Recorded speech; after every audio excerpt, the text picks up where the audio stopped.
بسم اللہ الرحمن الرحیم۔ السلام علیکم پیارے دوستو، حضرت سیدنا عمر بن رضی اللہ عنہ فرماتے ہیں کہ جس دن حضرت سیدنا عمر فاروق اعظم رضی اللہ عنہ پر حملہ کیا گیا، اس دن میں وہیں موجود تھا۔ حضرت سیدنا عمر فاروق رضی اللہ عنہ نماز فجر کے لیے صف درست کروا رہے تھے۔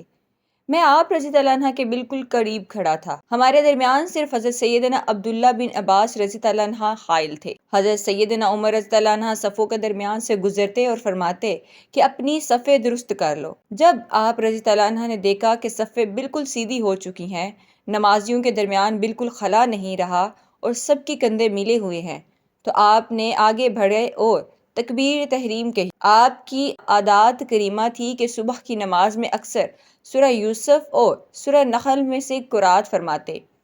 آپ رضی اللہ عنہ نے پہلی رکعت میں کچھ زیادہ تلاوت فرمائی تاکہ بعد میں آنے والے بھی جماعت میں شامل ہو سکے۔ ابھی آپ رضی اللہ نے نماز شروع ہی کی تھی کہ ایک مجوسی غلام جو پہلی صف میں چھپ کر کھڑا تھا، اس نے موقع پاتے ہی ایک دو دھاری تیز خنجر سے آپ رضی اللہ عنہ پر حملہ کر دیا۔ حضرت سیدنا عمر رضی اللہ عنہ کی آواز سنائی تھی کہ مجھے کسی کتے نے قتل کر دیا یا کاٹ لیا ہے۔ وہ مجوسی غلام حملہ کرنے کے بعد پیچھے پلٹا اور بھاگتے ہوئے 13 نمازیوں پر حملہ کیا، جن میں سے 7 شہید ہو گئے۔ ایک نمازی نے آگے بڑھ کر اس پر کپڑا ڈالا اور اسے پکڑ لیا۔ جب اس بدبخت غلام نے دیکھا کہ اسے جکڑا جا چکا ہے تو اپنے ہی خنجر سے خودکشی کر لی۔ جب حضرت سیدنا عمر رضی اللہ عنہ پر حملہ ہوا تو صفوں میں دور دور کھڑے اکثر نمازی اس حملے سے بے خبر تھے۔ جب انہوں نے حضرت سیدنا عمر رضی اللہ عنہ کی قرات نہ سنی تو سبحان اللہ کہنا شروع کر دیا۔ حضرت سیدنا عبداللہ بن رحمان نے آگے بڑھ کر نماز فجر پڑھائی۔ اکثر لوگوں کو نماز کے بعد واقعہ معلوم ہوا۔ حضرت سیدنا عمر رضی اللہ عنہ شدید زخمی ہو چکے تھے۔ آپ رضی اللہ عنہ نے حضرت سیدنا ابن عباس رضی اللہ عنہ سے فرمایا کہ اے ابن عباس، معلوم کرو کہ مجھے کس نے زخمی کیا ہے۔ آپ رضی اللہ عنہ باہر گئے۔ کچھ دیر بعد واپس آ کر بتایا کہ مغیرہ رضی اللہ عنہ کے غلام ابو لول فیروز نے آپ رضی اللہ عنہ پر حملہ کیا۔ آپ رضی اللہ عنہ نے فرمایا کہ وہی غلام جو لوہار تھا؟ حضرت سیدنا ابن عباس نے فرمایا جی ہاں۔ حضرت سیدنا عمر نے کہا کہ اللہ عز و جل اسے غارت کرے، میری اس سے کوئی دشمنی نہیں تھی، بلکہ میں نے تو اسے نیکی کی دعوت دی تھی، میں تو اس کے ساتھ بلائی کا خواہ تھا۔ اللہ عز و جل کا شکر ہے کہ میں کسی مسلمان کے ہاتھوں زخمی نہ ہوا۔ پھر آپ رضی اللہ عنہ کو گھر لے جایا گیا۔ حضرت سیدنا عمر بن رضی اللہ عنہ فرماتے ہیں کہ ہم لوگ بھی آپ کے ساتھ ہی گھر کی طرف چل دیے۔ لوگوں پر مصیبتوں کا پہاڑ ٹوٹ پڑا تھا، گویا اس سے پہلے کبھی ایسی پریشانی اور مصیبت سے دو چار نہ ہوئے تھے۔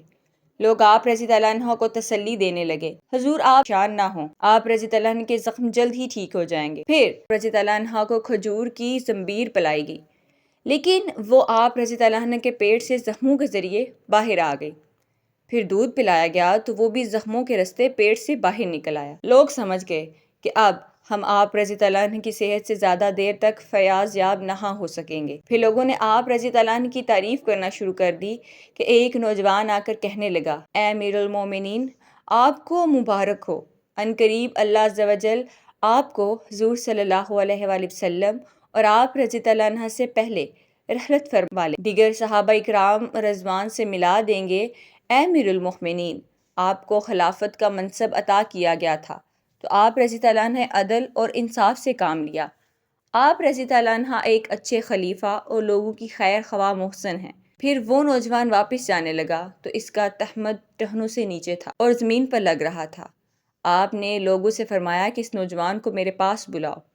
جب وہ آپ رضی اللہ عنہ کی بارگاہ میں حاضر ہوا تو آپ نے بڑی ہی شفقت سے فرمایا کہ اے بھتیجے، اپنا کپڑا ٹہنوں سے اونچا کر لے، بے شک اس میں تیرے کپڑوں کی پاکیزگی اور تیرے رب عز و جل کی بارگاہ میں تیرا یہ عمل تقوی اور پرہیزگاری کے زیادہ قریب ہے۔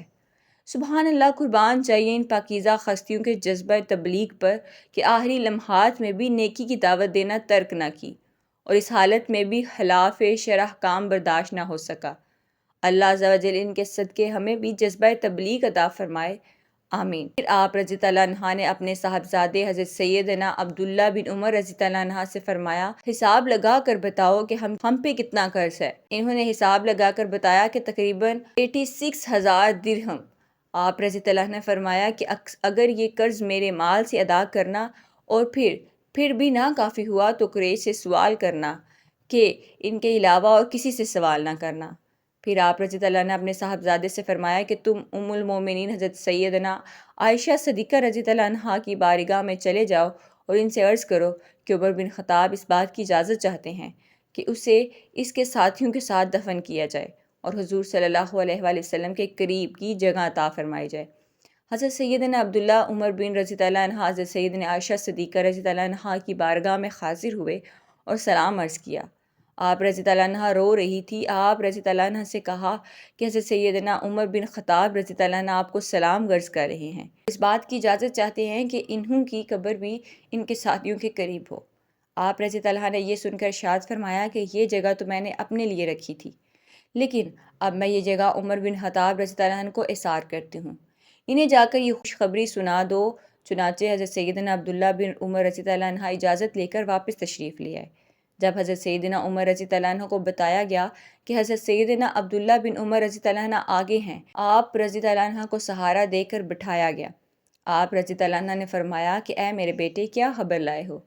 آپ نے عرض کی کہ حضرت سیدنا عائشہ صدیقہ رضی اللہ عنہا نے آپ کو اجازت عطا فرمائی ہے، آپ خوش ہو جائیں، جس چیز کو آپ پسند کیا کرتے تھے وہ آپ کو ادا کر دی گئی ہے۔